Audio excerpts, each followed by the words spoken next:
remember the history. Do not forget what they did to Diana. When Diana was breaking and, you know, in serious mental distress, but she wasn't mad because they were treating her so badly. And actually, just last week, one of Jeffson, I think, said that they leaked all this information about Diana. I remember Nicholas Soames saying on Newsnight, you know, she's crazy, because she did not let Charles own the narrative, because she wanted to tell her side of the story. And they leaked that she was mad, and they destroyed this woman's mental health. Nicholas Soames, you're a good friend of Prince Charles. Presumably he was sitting watching it tonight. What do you think he'll have made of it? Well, I have no idea, and I certainly couldn't possibly speak for the Prince of Wales. But for my own part, as an interested observer, I found some of it to be toe-curlingly dreadful. It actually makes my skin crawl even now, because the immediate reaction from so many establishment commentators was totally medieval. It really is the sort of advanced stages of paranoia. So she's made it all up? She's paranoid? I've simply no idea, but it seems to me like the advanced stages of paranoia. If you want to trash a woman, say she's mad. It's a really powerful allegation, and there's no way of defending yourself against it, because if you sit there and go, no, I'm not mad at all, I'm not mad, you look like you're mad. I have no doubt that lots of people listened to Nicholas Soames's comment and thought, yeah, I bet she is really mad and paranoid, and so that's just my excuse to hate her even more in a really classic way that's unchanged since antiquity. Then I was unwell with postnatal depression. Was this completely out of character for you? Yes, very much so. I've never had a depression in my life. But then when I analysed it, I could see that the changes I'd made in the last year had all caught up with me, and my body had said, we want a rest. But I knew myself that actually what I needed was space and time to adapt to all the different roles that had come my way. I knew I could do it, but I needed people to be patient and give me the space to do it.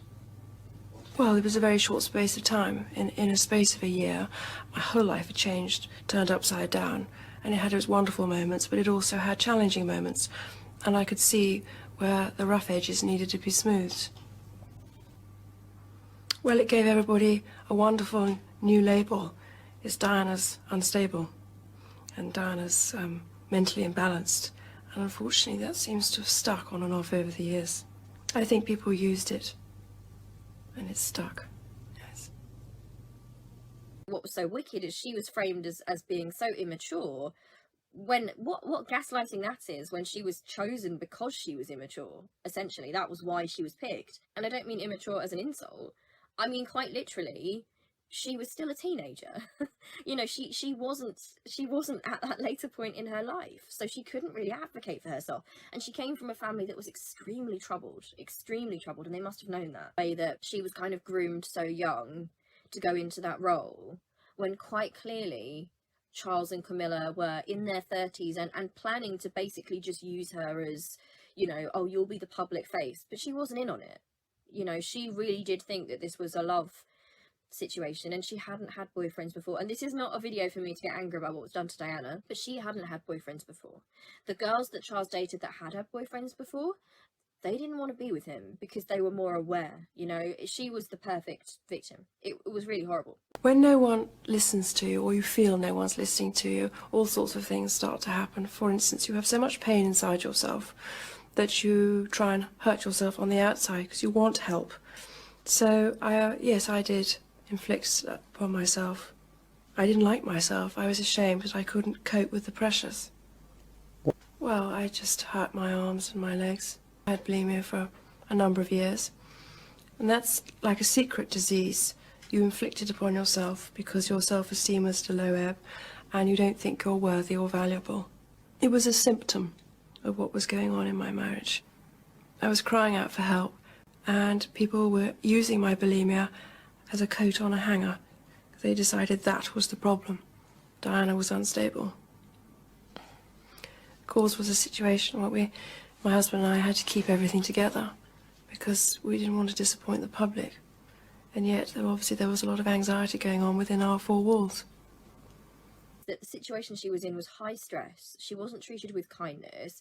There was huge stigma. The environment was not healing or affirming. In fact, in some ways it was dismissive and cruel, and she was very alone. So it made her so much worse. And this is how the cycle works. And it's a terrible trick that happens in these situations.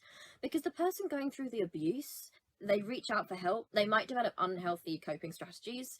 So Diana developed bulimia because she didn't feel in control of her environment and she didn't feel any love. And then because she had bulimia, she was then shamed, and the bulimia was used as an excuse, right? So it was like, oh, actually, Diana's just mad. Look, she's got bulimia. In fact, she's causing all the problems here. Do you see how that evil cycle works?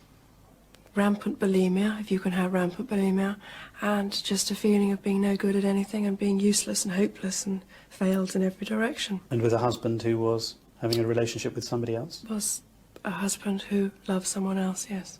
It was already difficult, but it became increasingly difficult. I say people, and I mean friends on my husband's side were indicating that I was, again, unstable, sick, and should be put in a home of some sort in order to get better. Well, there's no better way to dismantle a personality than to isolate it.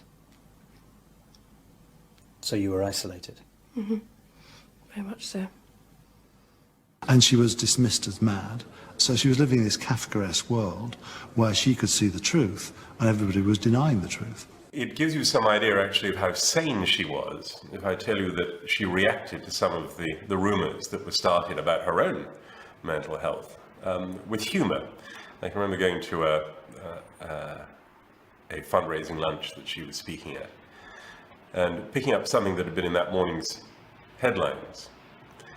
She said, I hope that I'll be allowed to get to the end of my speech before the men in white coats come to take me away. This, of course, produced lots of laughter. I'm supposed to have my head down the loo for most of the day. I'm supposed to be dragged off in a minute with men in white coats. So if it's all right with you, I thought I might postpone my nervous breakdown to a more appropriate moment.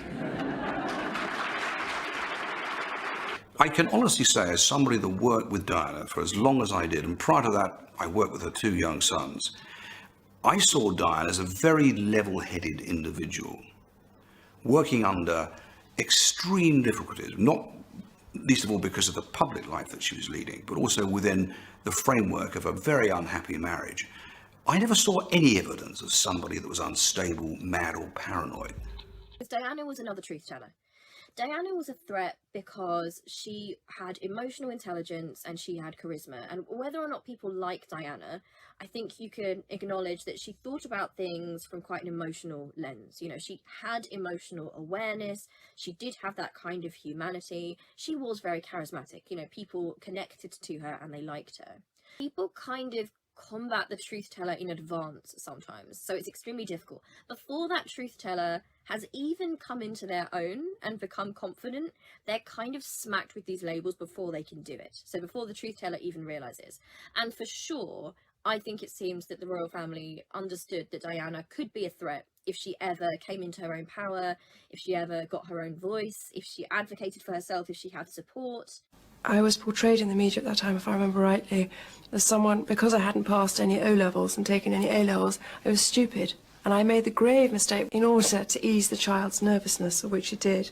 But that headline went all around the world, and I rather regret saying it. This was another label that was put onto Diana, and you know, abuse victims will play into this themselves because you don't have high self-esteem, but also because you start to understand in a system like this, in a hierarchy system and in a dysfunctional family system, for example, that you succeeding, that you being intelligent, that you having successes is actually going to threaten other people in the family and other people in the system. I think that I've always been the 18-year-old girl he got engaged to, so I don't think I've been given any credit for growth. And my goodness, I've had to grow. Anything good I ever did, nobody ever said a thing, never said well done or was it okay. But if I tripped up, which invariably I did, because I was new at the game, a ton of bricks came down on me. Well, obviously there were lots of tears, and one could dive into the bulimia and to escape. Somebody has talent, if somebody is quite charismatic, if somebody is quite good and likable, the system realizes that in the future this person could be a problem, too much of a problem. So they learn to kind of dim that. They need to crush that, and fast. In 1987, they were apart for 3 months. Charles ignored press reports until the Queen intervened. He blamed the chill in the marriage on Diana's illness. That was Charles's great downfall, was the belief that he could actually put out one kind of his view of his character, that this was the man who was the loving, caring man nursing the wife through a very difficult period of time, when in fact the truth was totally different, and he actually believed that he could get away with it. I was at the end of my tether. I was desperate. I think I was so fed up with being seen as someone who was a basket case, because I am a very strong person, and I know that causes complications in the system that I live in. How would a book change that? Maybe people have a better understanding. Maybe there's a lot of women out there who suffer on the same level but in a different environment, who are unable to stand up for themselves because their self-esteem is cut into two. Charles's office continued to undermine Diana's credibility. We were being told that Charles and Diana were trying to get their life back together again, and this was after the Andrew Morton book had first revealed Diana's worries about Camilla, and before the actual breakup. So they were due to go on a royal tour of Korea, and we were asked to hold off any kind of criticism of Charles and Diana. Meanwhile, the spin doctors at the palace were saying that Charles was trying to help Diana through this very difficult period of time that she was having, and that all this fantasy that she was having about Camilla being Charles's mistress was the problem of her illness and her bulimia. So they were all bad-mouthing her like mad. A scheduled royal visit to Korea in early November 1992 went ahead, but the tour was a mistake. The couple offended their hosts with their personal animosity towards one another. Quite simply, Charles and Diana could not stand each other's presence. It was the most disastrous public relations exercise, and it was quite clear that the two loathed each other. I mean, you only had to look at the pictures, and they were called the Glums and all sorts of awful things. We decided that the time was to come out and say that this is actually the truth of this relationship, that all the bad-mouthing of Diana and the alleged fantasy of Camilla, she was in fact true, was in fact true, and that she was right, and that the palace were putting out the most terrible smokescreen. No doubt they didn't believe it, but that Charles in fact had been doing all the things that Diana said. Diana turned out to be not the brainless bimbo that he thought he'd married, but a thoroughly modern woman who stamped her foot publicly and became a potent icon for feminists suddenly. If the Prince of Wales, I was a problem, full stop. Never happened before. What do we do with her? Against her. She won't go quietly. That's the problem. I'll fight till the end. I think every strong woman in history has had to walk down a similar path. It's the strength that causes the confusion and the fear. Why is she strong? Where does she get it from? Where is she taking it? Where is she going to use it? We were always conscious that there was a big, silent, rather threatening presence that told us, certainly told me, that the princess wasn't really wanted anymore. Everything changed after we separated. Life became very difficult then for me. People's agendas changed overnight. I was a problem. I was a liability. How are we going to deal with her? It became a condition of your patriotism that you must therefore support the Prince of Wales. The belief that if we were loyal monarchists, we had to be on his side. Well, I'm sorry. As a loyal monarchist, my loyalty was to the principles of the British Crown. And I saw royal virtues embodied in her more than in him. But I think the real damage was done by those who tried to marginalize her, or in more recent years, airbrush Diana out of royal history. They saw that their man's path to the crown would be a great deal easier if he were not competing for popularity with his ex-wife. By the time that Diana died, and in fact, I'm afraid a few years before, the royal family had really given up on Diana. They found her a complete and utter menace, was a threat to the throne. She had her court, which was becoming more and more powerful. Really, she was taking on the royal family. But you have to remember that unless you are born into that family, you are of royal blood, you are always totally expendable in their eyes. They are utterly ruthless, the Windsors. They will get rid of people, and that includes people who marry into them like that. They are not that important. What circumstances the Princess of Wales feared for her life? In October 1996, in a letter to her butler, Princess Diana expressed the fear that she would die in a car crash, and it wouldn't be an accident. The princess had written me a letter, and in that letter she said, in her own handwriting, on her own stationery, her words were, "The next few months are the most difficult in my life. I fear that my husband is planning an accident in my car, head injuries, in order that he can remarry."